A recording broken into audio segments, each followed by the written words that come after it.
Bienvenidos a un nuevo video de Camino a Qatar 2022. El día de hoy nos toca hablar sobre un país escandinavo, un país con los inviernos fríos y lleno de bosques, que en el 2010 fue nombrado como el país menos corrupto del mundo y que según varios estudios ahí vive la gente más feliz del mundo y que también es uno de los mejores para irte a vivir. No estamos hablando de México, sino que estamos hablando de nada más y nada menos que Dinamarca.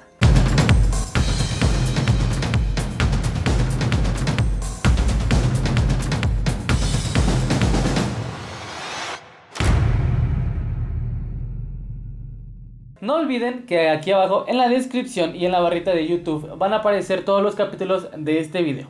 Bueno, antes de entrar de lleno pues a la arquitectura, a la construcción y a los edificios de Dinamarca, vamos a hablar y vamos a dar un poco de contexto de Dinamarca en el mundial. Los daneses fueron uno de los primeros países europeos en aparecer en las competencias internacionales, pues formaron parte de los miembros fundadores del máximo organismo del fútbol, la FIFA, la cual fue fundada el 21 de mayo de 1904. Con la llegada del profesionalismo, Dinamarca perdería importancia en la selección nacional y no sería hasta en los años 1980 cuando volvería a consolidarse, hasta posicionarse en la actualidad como un equipo respetable en el contexto europeo. Los daneses han participado en 5 ocasiones en la Copa Mundial de la FIFA, siendo su primera participación en el Mundial de México en 1986, cuando de manera sorpresiva, realmente muy sorpresiva, lograron vencer a la selección uruguaya, haciéndose así de su apodo el tomate mecánico, similar a su contraparte holandesa, la naranja mecánica. Su mejor actuación fue en Francia 1998, donde alcanzaron los cuartos de final del torneo tras perder contra la selección brasileña, que sería finalmente la subcampeona. Dinamarca continuó con el éxito gracias a la magnífica generación de futbolistas que atesoraba en aquella época, donde destacaban entre otros futbolistas como Peter Schmeichel, los hermanos Brian y Michael Laudrup o John Jensen, entre otros. Bajo este contexto no podemos negar que la selección de Dinamarca, o el país de Dinamarca en general, ha influido directamente en la historia del fútbol, así como en la organización del organismo rector más importante, que es la FIFA. Si bien no tenemos una memoria antigua o reciente de una Dinamarca que pelee las finales de Copa del Mundo, las semifinales, o que llegue a instancias finales de manera consecutiva en las diferentes competiciones, sí podemos tener un ADN deportivo reciente del conjunto danés, así como una idea, una identidad y un estilo de juego, teniendo jugadores que se desempeñan en las ligas top a nivel mundial, lo que nos lleva a una pregunta obligada. ¿Solamente es esta ideología deportiva la de Dinamarca o este reciente ADN deportivo? ¿O qué tanto ha influido estos vikingos y la mitología nórdica en la historia y la arquitectura de este país? Para empezar a hablar sobre la arquitectura de Dinamarca, tenemos que remontarnos hasta mucho tiempo atrás a la época de los vikingos. Y es que los vikingos ya son algo a nivel mundial muy conocido, desde los cuentos que nos relatan de pequeños hasta la verdadera historia que nos enseñan en la escuela, pasando por documentales y películas que se han hecho al respecto de estos personajes. Los vikingos eran grandes guerreros provenientes de los pueblos nórdicos de Escandinavia, Noruega, Suecia y Dinamarca, famosos por ser los exploradores del siglo VII y XI, pero también temidos por la mayoría. Su popularidad se dio, entre muchas cosas, por sus ataques a gran parte de Europa occidental, sureste de Asia, África y parte de la costa nororiental de América del Norte. Hablando de la arquitectura y las construcciones de los vikingos, hay muy pocos registros de estas, pues ellos utilizaban materiales naturales, los cuales se fueron degradando, descomponiendo y destruyendo a lo largo del tiempo y al pasar pues los años.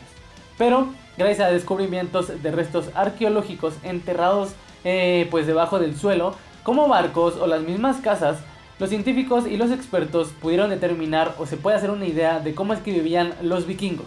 Las casas vikingas se componían principalmente de madera y en menor medida de piedra y tepe.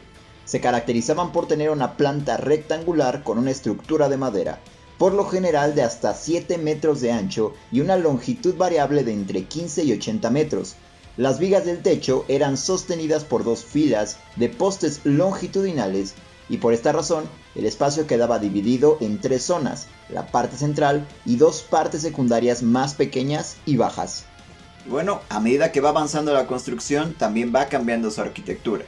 Esto indica que los postes pasaron a formar parte de los mismos muros, haciendo que 3 espacios se convirtieran en un solo espacio.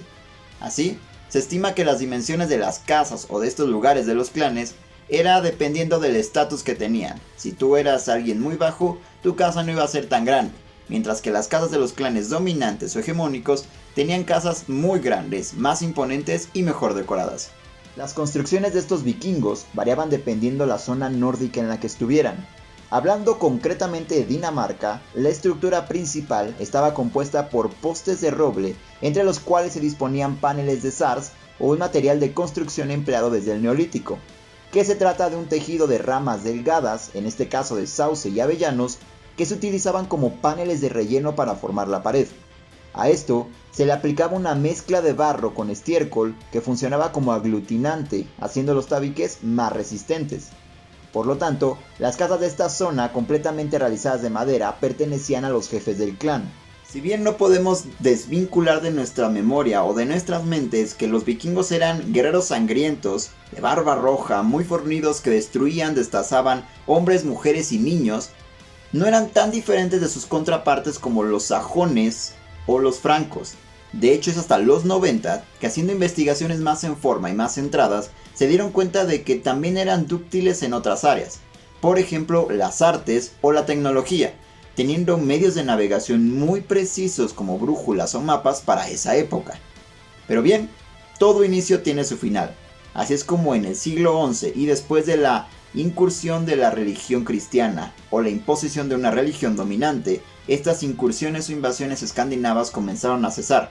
Poco a poco fueron cesando y cesando más y más, haciendo así el fin de los vikingos.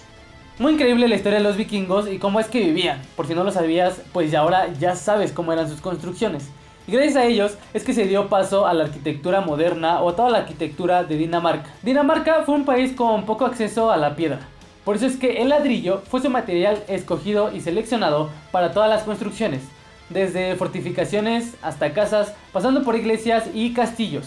Bajo la influencia de Federico II y Cristian IV, los cuales se habían inspirado en los castillos de Francia y diseñadores holandeses, fueron traídos a Dinamarca, inicialmente para mejorar las fortificaciones del país, pero también para construir magníficos palacios y castillos reales con estilos renacentistas. En paralelo, el estilo de estructura de madera se volvió popular para viviendas ordinarias en ciudades y villas a lo largo del país. Cristian IV también se convirtió en un amante del barroco, dejando así construcciones en la capital de Dinamarca con ese estilo. El neoclasicismo llegó principalmente a Francia, pero fue adaptado y fue también arropado por arquitectos daneses, los cuales seguían en la etapa y en la transición de definir la arquitectura de Dinamarca. Pero no fue hasta 1960 que arquitectos daneses decidieron incursionar en escena, con el funcionalismo, teniendo obras muy imponentes como lo es la Ópera de Sydney o el Gran Puente Cinturón, siendo el paso así de millones de diseñadores daneses que no solamente han tenido éxito en el hogar, sino también alrededor de todo el mundo. Justo como lo mencionó Sebas, los arquitectos daneses han influenciado alrededor de todo el mundo con sus obras, pero también dentro de Dinamarca se ha quedado su huella grabado, y aquí te muestro algunas de sus obras más impresionantes. Este es la residencia de la familia real danesa en Copenhague. Está compuesta por 4 edificios de estilo rococó, realizado por el arquitecto Nicolai H. Teve entre 1750 y 1768 como residencia de diferentes familias de la nobleza danesa. Se convirtió en residencia real en 1794 cuando un incendio destruyó el Palacio Real de Copenhague. Actualmente, la familia real danesa lo usa como residencia de invierno. La Ópera de Copenhague es el Teatro Nacional de Ópera de Dinamarca, considerado uno de los teatros más modernos del mundo. Se encuentra también entre las óperas más costosas del planeta, con un precio de construcción superior a los $500 millones. Cuenta con 2 sedes, el moderno edificio inaugurado en 2005 y el Old Stage, antiguo teatro que ha quedado reservado para las obras del barroco y conciertos. La Runde Tarm, o en español, la Torre Redonda. Es una torre del siglo XVII, ubicada en el centro de Copenhague, Dinamarca, siendo uno de los numerosos proyectos arquitectónicos del rey Cristian IV. Originalmente construida como observatorio astronómico, es conocida por su pasillo helicoidal que recorre 7 vueltas y media antes de llegar a la parte más alta, y por las amplias vistas panorámicas de la ciudad de Copenhague que ofrece. Actualmente, la Torre Redonda tiene la función de mirador, observatorio astronómico público y monumento histórico. Y por último, The Black Diamond, o el diamante negro. es una moderna extensión frente al mar del antiguo edificio de la Biblioteca Real danesa. Su apodo, casi oficial, es una referencia a su revestimiento de granito negro pulido y sus ángulos irregulares. Diseñado por el arquitecto danés Schmidhammer, el Black Diamond se completó en 1999 como el primero de una serie de edificios culturales a gran escala a lo largo de todo el paseo marítimo de Copenhague. Además de su función como biblioteca, el edificio alberga una serie de otras instalaciones y actividades públicas. Las instalaciones incluyen un auditorio de 600 asientos, utilizado para conciertos principalmente de música de jazz, eventos literarios, representaciones teatrales y conferencias. Así pues, llegamos al final de este video Camino a Qatar 2022 Dinamarca, en el cual vimos el contexto de Dinamarca en los mundiales. Pasamos por ver cómo es que los vikingos abrieron la puerta a la arquitectura en esta zona del mundo, para después repasar un poco de la arquitectura moderna de este país y finalmente algunos de los edificios y construcciones más famosas que tienen. Y también, si crees que nos faltó algo, no olvides dejarlo en la cajita de comentarios, en donde vamos a leerlos y los vamos a responder a cada uno de ustedes. No olviden darle like, suscribirse y picarle a la campanita para estar atentos no solo a este video danés, sino a todos los videos que estamos subiendo, ya sea en Haga Ejercicios, ya sea en Road to Qatar o cualquier otro video que estemos sacando. Recuerda que aquí abajo en la descripción están todas las redes sociales de Haga Construcción y también del equipo. Yo soy Alex y en nombre de Sebas te damos las gracias por acompañarnos en este video. Nos vemos en la próxima.